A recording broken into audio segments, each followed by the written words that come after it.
بس رمضان کی سب سے بڑی تیاری کیا ہے کہ اپنے دلوں کو صاف کر لو پہلے سے، کہ جس دل میں نفرت ہو، بغض ہو، کسی کے لیے غصہ ہو، کسی کے لیے کیا کیا جذبے ہوں، دل صاف کرنا۔ ہمارے گھروں میں روزانہ جھاڑو ہوتا ہے، یہاں مدرسے میں روزانہ صفائی ہوتی کہ نہیں ہوتی؟ کیونکہ دنیا کی اصل گندگی ہے تو جھاڑو ہاتھ سے نہیں چھوٹ سکتا۔ حرم شریف میں دیکھا کیسے چاروں طرف خدام پھر رہے ہوتے ہیں برش لے کر، تو دل پہ غبار ایسے آتا ہے جیسے صحن میں غبار آتا ہے، دل پہ گندگی ایسے آتی ہے جیسے صحن میں آتی ہے۔ تو ہم نے نظام بنایا ہوا ہے، لوگ مقرر ہیں وہ روزانہ جھاڑو دیتے ہیں۔ تمہارا دل ایک آنگن ہے، ایک صحن ہے، اس میں بغض، نفرت، حسد، پتہ نہیں کیا کیا گندگیاں آئیں گی اور آتی رہیں گی۔ بچوں ایک کام کرو، جھاڑو پکڑ لو، صاف کرو۔ یا اللہ معاملہ تجھ سے کرنا ہے، لوگوں سے نہیں۔ کسی نے برا کہا، کسی نے غیبت کی، کسی نے گالی دی، کسی نے دھکا دیا، کسی نے حق مارا، کسی نے کچھ کیا، یا اللہ تیرے سپرد میں نے اپنے دل کو سب سے صاف کیا، میں نے اپنے دل کو سب سے صاف کیا۔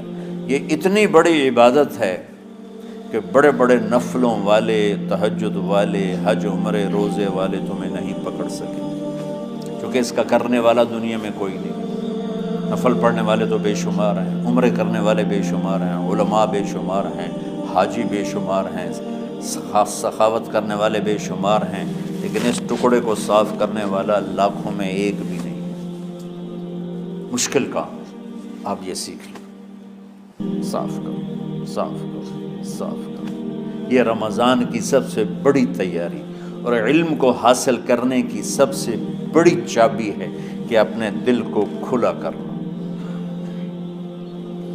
کوئی چیز خالی ہوگی تو کچھ آئے گا۔ جس دل میں بغض بھرا ہو، نفرت بھری ہو، حسد بھرا ہو، کینہ بھرا ہو، اس میں خاک آئے گا،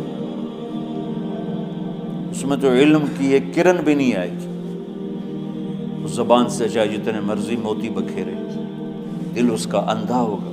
لا تعمى الابصار ولكن تعمى القلوب التي في الصدور۔ یہ آنکھوں سے اندھے نہیں، دل سے اندھے ہیں۔ تو بچوں اپنے دل کو صاف کرنا سیکھو۔ وہ کتنی مشہور حدیث ہے، آپ نے کہا اس دروازے سے ایک جنتی آ رہا ہے، تو ایک انصاری صحابی داخل ہوئے، جوتا ہاتھ میں، داڑھی میں وضو کا پانی۔ اگلے دن اس دروازے سے ایک جنتی آ رہا ہے، تو ایک صحابی آئے، ہاتھ میں جوتا، داڑھی میں وضو کا پانی۔ وہی صحابی اگلے دن اس دروازے سے ایک جنتی آ رہا ہے، تو وہی صحابی 3 دن جنت کی بشارت لیے۔ اس صحابہ کی جماعت میں ایک شخص ہیں جن کا نام ہے عبداللہ بن عمرو بن عاص۔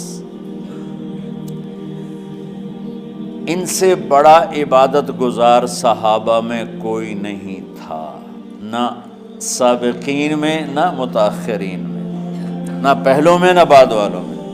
ان کی عبادت کیا تھی؟ ساری رات جاگنا، سارے دن کا روزہ، اور ایک ختم قرآن صبح سے شام۔ اتنی اللہ نے طاقت دی تھی۔ پھر وہ غلو والی بات آ گئی، ایکسٹریم ہونے والی بات آ گئی۔ ان کی شادی والی رات حجلہ عروسی میں داخل ہو رہے ہیں، دلہن کے کمرے میں داخل ہو رہے ہیں، اور مصلی بچھا کے اللہ اکبر، اور دیر نفل تے نفل، دیر نفل تے نفل۔ تو ان کی بیگم نے دیکھا تو وہ بھی خیر کا زمانہ تھا، انہوں نے بھی وضو کیا اور پیچھے مصلی بچھا کے وہ بھی فجر تک نفل پڑھتے تھے۔ صبح ہوئی تو حضرت عمرو بن عاص رضی اللہ عنہ نے پوچھا، بیٹی رات کیسی گزری؟ کہا جی ماشاءاللہ آپ کے بیٹے تو بڑے عبادت گزار ہیں، ساری رات نفلوں میں ہی گزری۔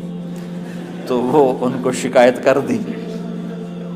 حضرت عمرو بن عاص کو اتنا غصہ چڑھا، بیٹے کو تو کچھ نہیں کہا، کتنی حکمت کی بات ہے، سیدھے گئے اللہ کے نبی کے پاس، یا رسول اللہ یہ عبداللہ دیکھیں کیسا نادان ہے، اس کی شادی کی ساری رات نفل پڑھتا رہا۔ تو آپ کہتے ہیں ماشاءاللہ ماشاءاللہ کتنی بڑی بات ہے۔ نفلوں میں گزر گئی، رات بھی نفلوں میں گزر گئی۔ تو آپ نے حضرت عبداللہ بن عمر کو بلا کے ڈانٹا کہ تو نے مہینے میں 3 دن روزے رکھنے ہیں، بس اس سے زیادہ نہیں رکھنے، اور ہفتے میں 1 قرآن ختم کرنا۔ کہا یا رسول اللہ میرے اندر طاقت زیادہ ہے۔ پھر اچھا 15 دن روزے رکھنے، کہ نہیں میرے اندر طاقت زیادہ ہے۔ آپ اس کو تھوڑا تھوڑا کر کے گھٹاتے رہے، اور وہ ہر دفعہ نہیں یا رسول اللہ میرے اندر طاقت زیادہ ہے۔ تو آخر میں آپ نے کہا اچھا چلو صوم داؤدی پہ آ جاؤ، 1 دن روزہ رکھو، 1 دن افطار کرو، اور 3 دن سے پہلے قرآن ختم نہیں کرنا۔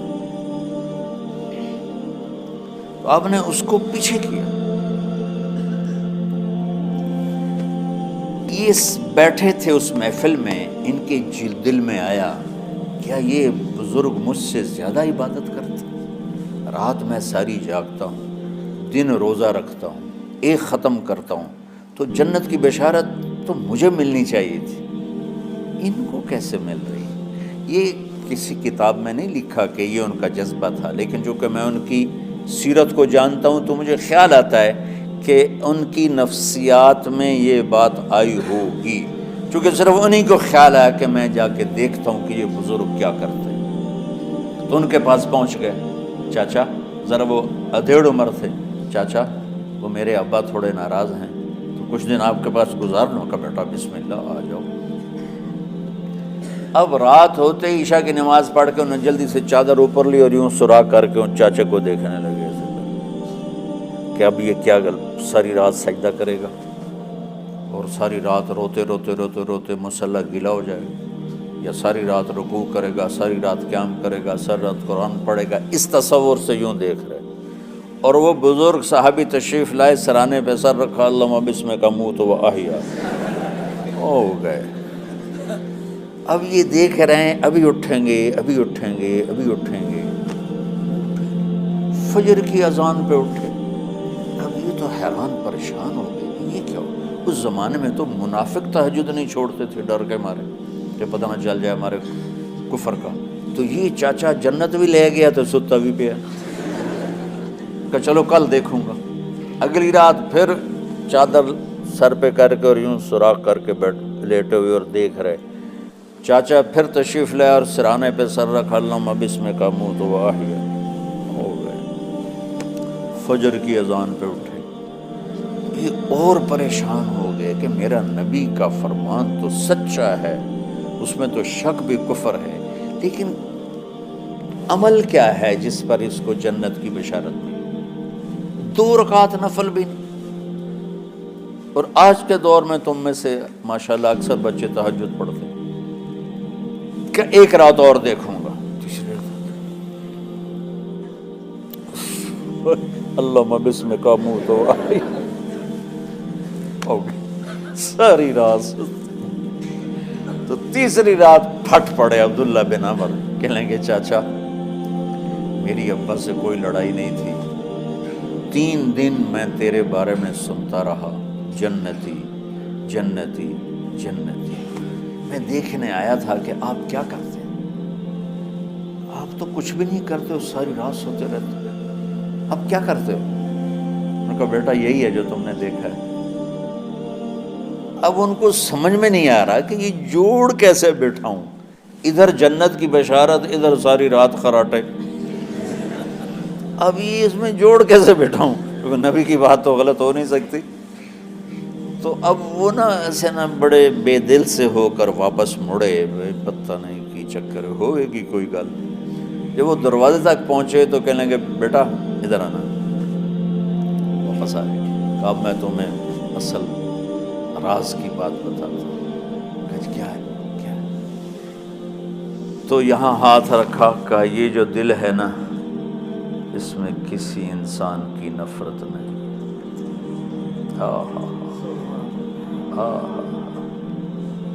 اور جب اللہ کسی کو رزق دیتا ہے، عزت دیتا ہے، مجھے کبھی حسد نہیں ہوا، مجھے خوشی ہوتی۔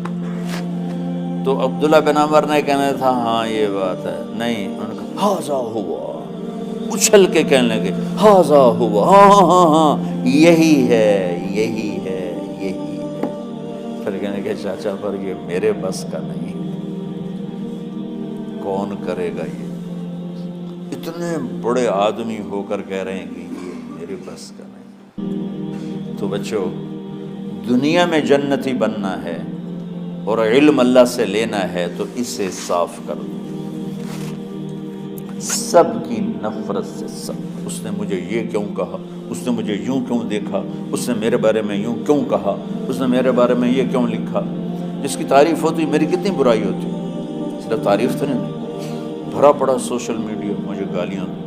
اللہ کے فضل سے میرے دل میں ایک ذرے کے برابر کبھی کوئی منفی جذبہ نہیں آیا، آئے تو میں دھو کے صاف کر دیتا ہوں، یا اللہ میں نے اپنے دل کو صاف کیا، میرا معاملہ تیرے ساتھ ہے، کسی کے ساتھ۔ یہی آپ رمضان کی سب سے بڑی تیاری، علم کے حاصل کرنے کا سب سے بڑا ہتھیار آپ کو یہ نہیں ہے کہ تمہیں کتابیں یاد ہو جائیں، تمہیں اشعار یاد ہو جائیں۔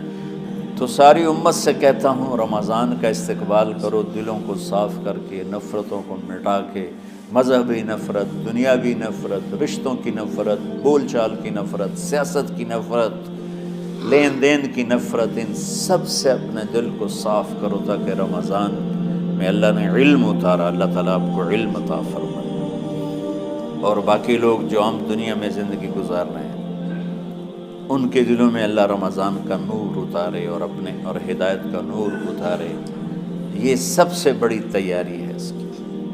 اور کسی سے گلہ ہے، غصہ ہے، ناراضگی ہے، کسی سے بولتے نہیں ہو، ابھی سے شعبان آ چکا ہے، آپ شعبان سے رمضان کی تیاری شروع فرما دیتے تھے، تو اس کی تیاری کیا ہے؟ وہ دلوں کو صاف کرو، معاف کرو، معافی مانگو، تمہارا قصور نہیں پھر بھی معافی مانگ لو، دلوں کو صاف کرو، اور اور اللہ سے سخاوت مانگو کہ اللہ کو سخی بھی پسند ہے اور صاف دل والا بھی پسند ہے۔